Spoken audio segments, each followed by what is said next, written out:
ada, tapi kepengurusan saya dimulai dari tanggal 15 Maret 2017 sampai dengan saat ini masih berdiri. Kalau pengurusnya sih ada 5, seperti biasa ketua, sekretaris, bendahara 1 dan bendahara 2 dan humas gitu. Di bank sampah dimulai dari pemilahan sampah organik, sampah anorganik, terus sampah termasuk sampah-sampah plastik dan juga banyak lagi yang lainnya. Terus lagi dilanjutkan penimbangan. Setelah itu pemilahan dulu, setelah itu penimbangan. Dalam 1 bulan itu kita 2 kali penimbangan, minggu kedua dan keempat untuk penimbangannya. Sampai dengan saat ini ada kurang lebih 223 nasabah yang aktif penimbangan, aktif pemilahan, dan juga kegiatan-kegiatan yang lain. Sampah mulai berdiri kepengurusan saya dari mulai 2017 itu kurang lebih ada sekitar 25 ton sampah yang sudah terpilah, yang sudah diangkut dari bank sampah Amarapura. Sampah itu ada daur ulang, seperti membuat kerajinan kayak tas dari bekas-bekas kopi, bekas yang tidak bisa ditimbang gitu ya, itu bisa dijadikan daur ulang kayak sampah, kayak bentuk bunga kayak seperti itu.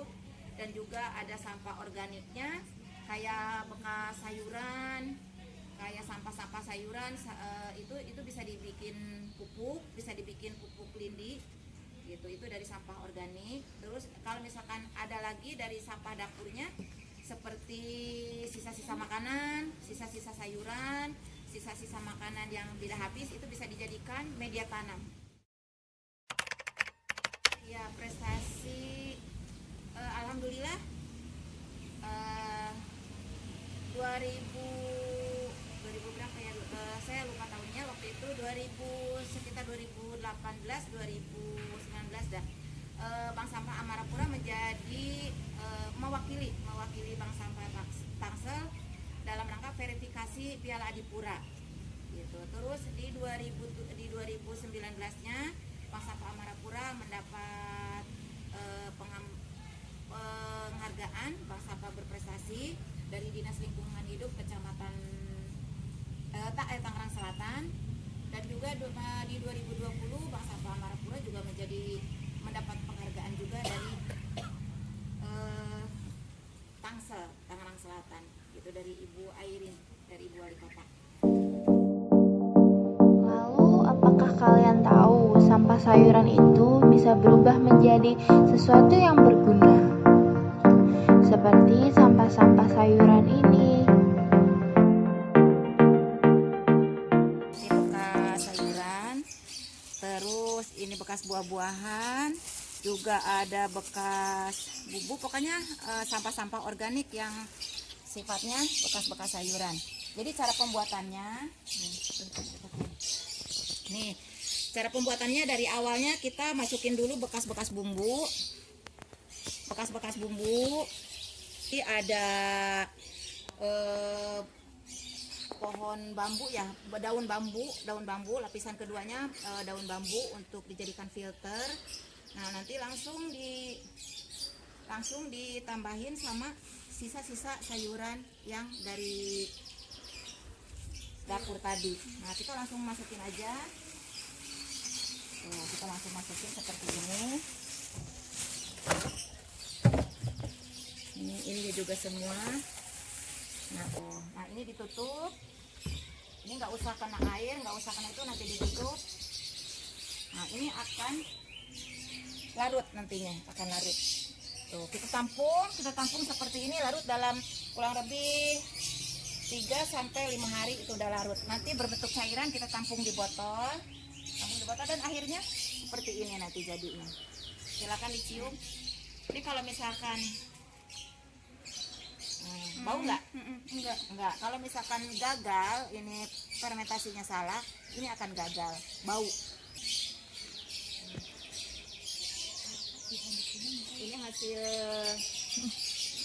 pupuk lindi, hasil fermentasi dari sampah sayuran. Nah, untuk yang tadi itu sebenarnya kita dari dapur itu bisa 0% ya. Kalau misalkan ini sampah sayurannya bisa dimasukkan ke tabung komposter untuk jadi pupuk. Terus sampah plastiknya bisa ditimbang sampah organik, jadi sampah organik. Terus sampah dapur seperti sisa-sisa makanan, sisa nasi, sisa sayuran dan segala macam bisa dijadikan media tanam, dicampur biokompon, itu bagus. Ini hasil media tanam yang dari sampah dapur, seperti sayuran bekas-bekas makan, itu kan suka kebuang ke bank sampah, ke sampah ya, ke tong sampah. Nah, itu untuk mengurangi pembuangan ke sampah belakang nih, itu kita bisa dijadikan media tanam dan dicampur dengan biokompon gitu. Emang awal-awalnya suka ada belatung, suka ada itu, emang nggak apa-apa, itu proses fermentasinya. Karena bisa berapa lama? Itu nggak ada maksimal berapa waktunya, selama kita masih bisa nampung, selama masih menghasilkan pupuk, itu masih terus, masih bisa. Nanti kalau misalkan di sininya udah kayak ampas ya, sudah diampas, itu bisa dijadikan juga media tanam juga, tambah bagus lagi. Ini bisa dicampur nggak atau sayuran doang? Bisa, segala macam bisa. Ini kayak bekas buah-buahan, terus sayuran, terus bekas bumbu, mungkin kayak bumbu dapur ya, kayak jahe, lengkuas, terus serai, salam yang nggak kepake bisa. Kalau misalnya gagal, kelihatannya dari apa sih, Bu? Nah, kalau gagal ininya bau. Bau aja berarti. Bau sampah aja. Bau sampah.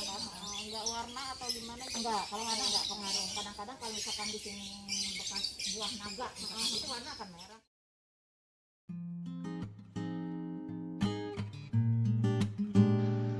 Kita sudah melihat bagaimana sampah sayuran dapat dimanfaatkan. Bagaimana dengan sampah plastik? We can go anywhere, we could do anything, go whatever the mood we're in. Yeah, all I know is getting lost any night under stars, finding love standing right where we are. Your lips, they pull me in the moment you and not alone in. People may be watching. Nah, ini botol-botol tuh. Ini dipilah sendiri. Tutup botolnya dipisah tuh. Tutup botolnya dipisah. Nah, dikumpulin ini tutup botolnya ditimbang sendiri juga tuh, seperti ini.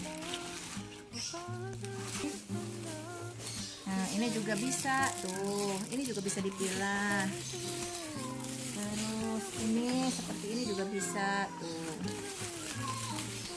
Lagi kemasannya begini juga tuh, seperti ini juga bisa. Semua bisa dipilah sebenarnya, semuanya bisa 0% sampah ke TPA tuh, semuanya bisa. Bank Sampah sendiri adalah program dari Ibu Airin, di mana ingin Tangsel bersih, membantu sampah-sampah yang ada di lingkungan Tangsel. Makanya diberdayakan, diberikan penyuluhan agar sampah-sampah yang ada masih bisa digunakan dan dimanfaatkan oleh warga. Wilayah Bank Sampah Melati Bersih Marapura itu pertama kali didirikan tahun 2012. Alhamdulillah keberadaan Bank Sampah membantu sampah yang tadinya tidak produktif menjadi produktif, ada nilai jual. Pemilahan dari rumah tangga dipilah-pilah menjadi nilai jual, sehingga ketika sampah itu dibuang di TPST itu sudah terpilah. Jadi alhamdulillah tentunya adanya bank sampah, tonase sampah yang ada di Amarapura tadinya dalam sebulan bisa mencapai 2-3-4 ton menjadi berkurang. Bahkan kita juga membantu tentunya pembuangan di Cipecang menjadi berkurang. Ada nilai jual juga dari sampah itu sendiri. Tentunya mengenai warga, ruang lingkupnya terhadap sampah kita bina, kita penyuluhan, kita berdayakan sumber daya yang ada di lingkungan kita untuk memahami bahwa sampah itu adalah ada nilai jual, membantu juga supaya pengurangan pembuangan di TPA akhir. Artinya bahwa sampah menjadi daya guna untuk warga itu sendiri, punya nilai jual.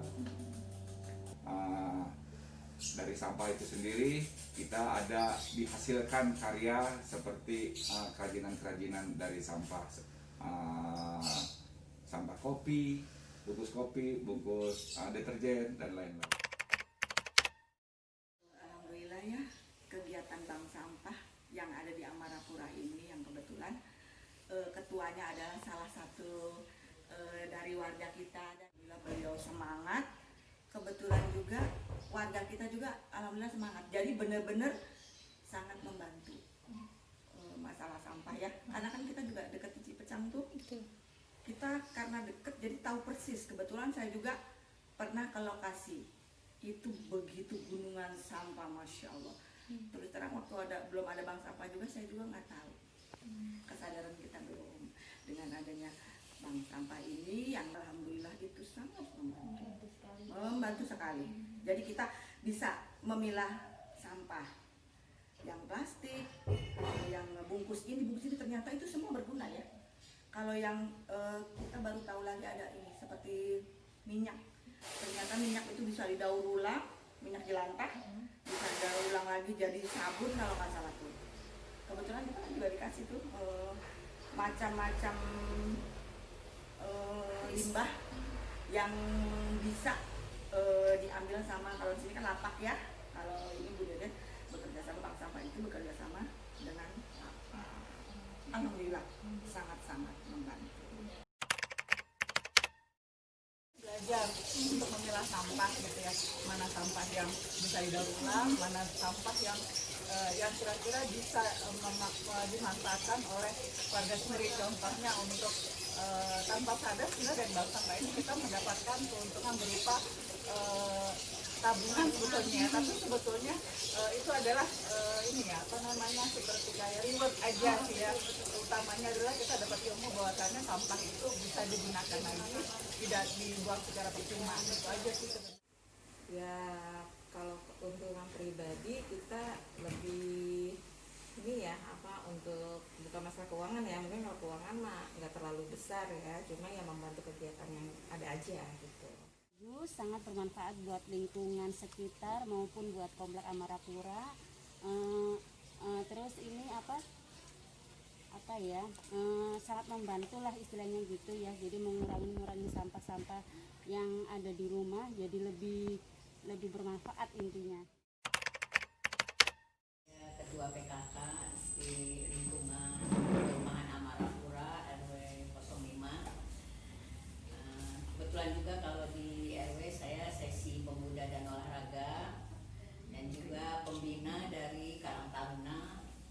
Jadi di sini untuk PKK, kegiatan PKK selama ini memang sangat baik ya, sangat sukses kegiatan di sini.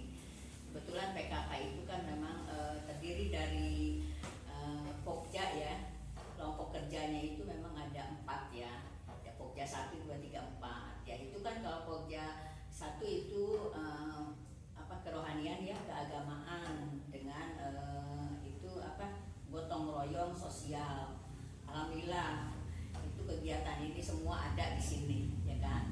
Ada majlis taklim ya kan, untuk PKK itu udah lengkap, ada di RW, ada di musola, semua ada lengkap. Untuk gotong royong sosial itu apalagi ya, kita juga selama ini baik ya. Kita rutin ada kegiatan kerja bakti apa itu kita sudah berjalan ya. Terus ada juga kalau di PKK itu Pokja 2 ya kan, Pokja 2 pendidikan pelatihan gitu kan. Nah itu menyangkut taman bacaan gitu kan. Nanti di sebelah sana ada tempatnya, itu anak-anak udah berkumpul gitu, udah rutin diadakan sebulan 2 kali lah selingannya itu untuk nanti pelatihan pendidikan pelatihan itu termasuk kegiatan pelatihan PKK ibu-ibu gitu kan. Ada pelatihan dari Tangsel yang kita adakan di sini juga.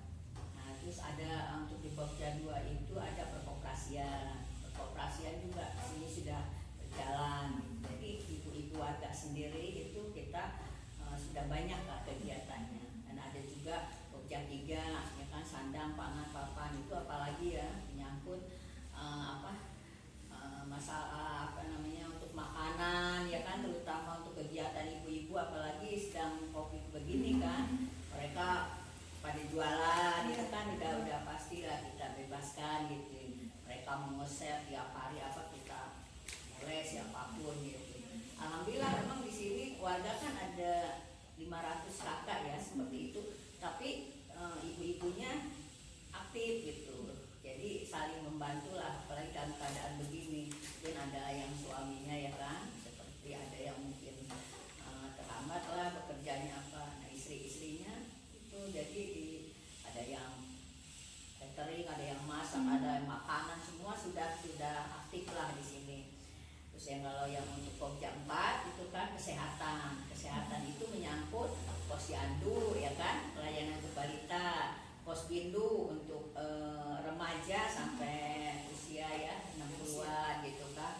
Terus ada ada bank sampah, masuknya ke kesehatan saya masukkan ya. Jadi posisinya jadi Pokja 4.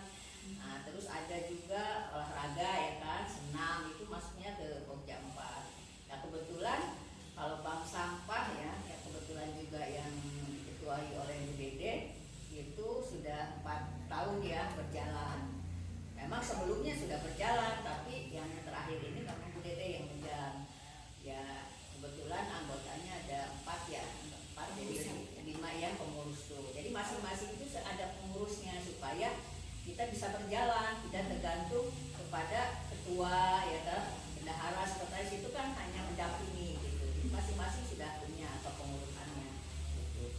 Kalau untuk bank sampah selama ini memang responnya sangat baik ya dengan adanya penimbangan. Apalagi di Amarapura itu ya lain dari yang lain karena ada penjemputan ya kan, pelayanan itu kan perlu sekali ya. Yang tadinya ibu-ibu bingung ya kan, buang sampah buang begitu aja kan, tapi dengan adanya bank sampah mereka sudah tahu udah siap, penimbangan itu sudah selalu harinya sudah hafal ya kan, mereka udah minggu keberapa udah hafal ya. Selama ini sih 2 minggu sekali itu ada penimbangan, jadi mereka sangat mendukung gitu. Kadang kemarin juga agak karena dengan Covid begini mereka sudah bingung, ini sampah sudah banyak itu nggak mau kemana-mana, termasuk juga saya kalau punya sampah nggak mau kemana lagi asal buang. Dulu kan mungkin itu aja ya agak ini, sekarang sih nggak bisa, tetap aja ada rasa aduh iya ada bank sampah, kita kumpulin di rumah tuh ya kan, tiap ada apa ya dipilah-pilah itu kan semuanya seperti itu. Kalau untuk PKK-nya ya alhamdulillah kebetulan ya PKK kita itu ya sangat lengkap lah gitu kan, ketua dan bendahara ada sekretaris itu sudah merangkap, udah dua-dua saya buat kepengurusan, sengaja saya banyak supaya orang bisa aktif. Bukan sebetulnya kalau kepengurusan itu bisa aja kita nggak usah banyak-banyak gitu lah, tapi supaya warga itu merasa memiliki, saya banyakkan gitu udah setiap ini. Jadi alhamdulillah sih kegiatan-kegiatan ini sampah ya itu yang tadi saya bilang sangat mendukung, itu sangat mendukung. Dan memang kita dari PKK ya termasuk Bu Dede sebagai ketua, kita semangat untuk nge-share ya, kita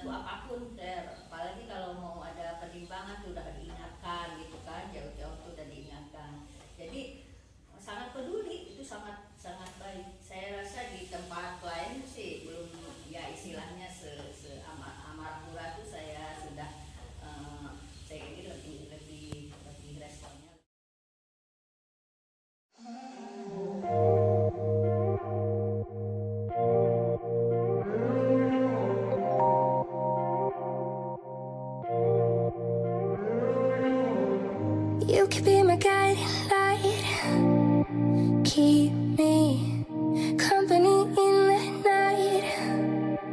That's all I need, all I want is for you to stay a little longer now, with arms around me like a border, like the air I breathe. I take you in, keep me warm underneath my skin, 'cause I am giving in to your touch. I can never get enough, diving deep into your ocean.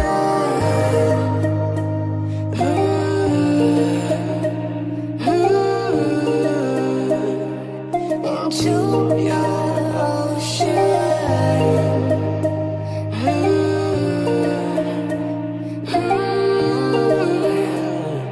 Into your ocean.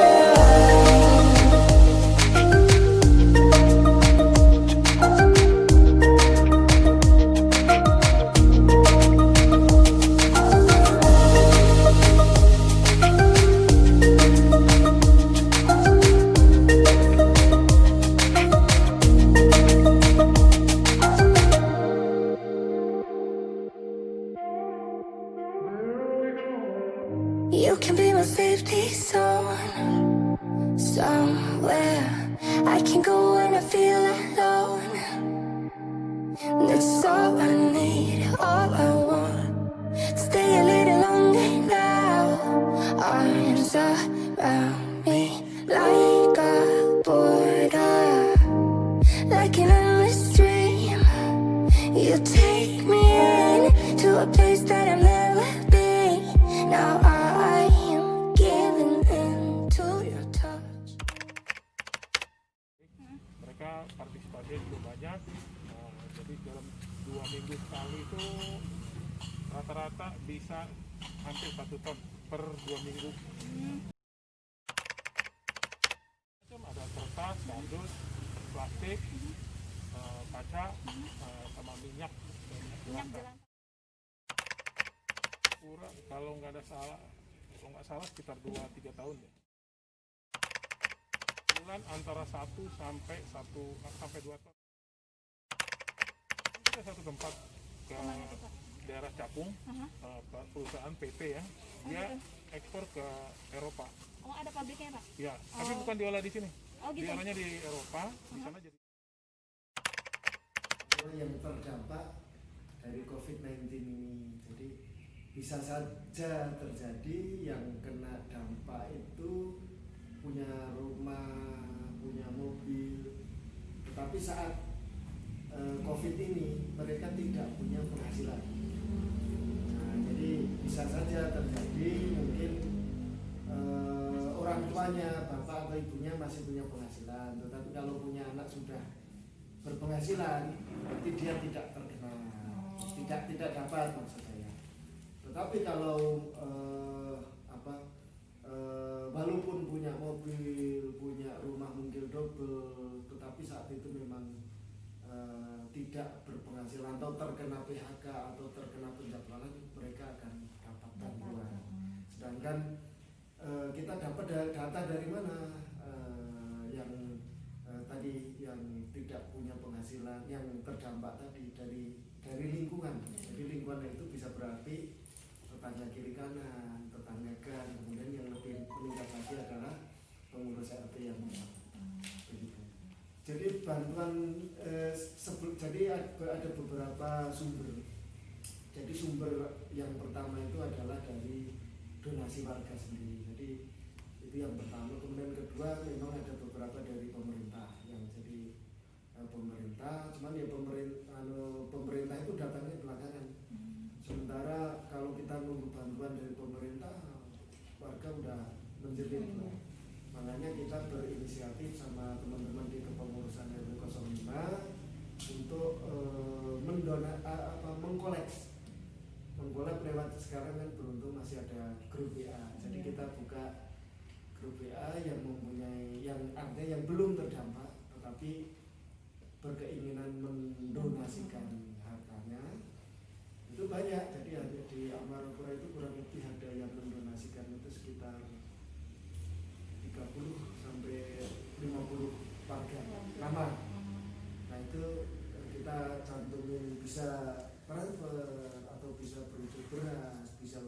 telur bisa wujud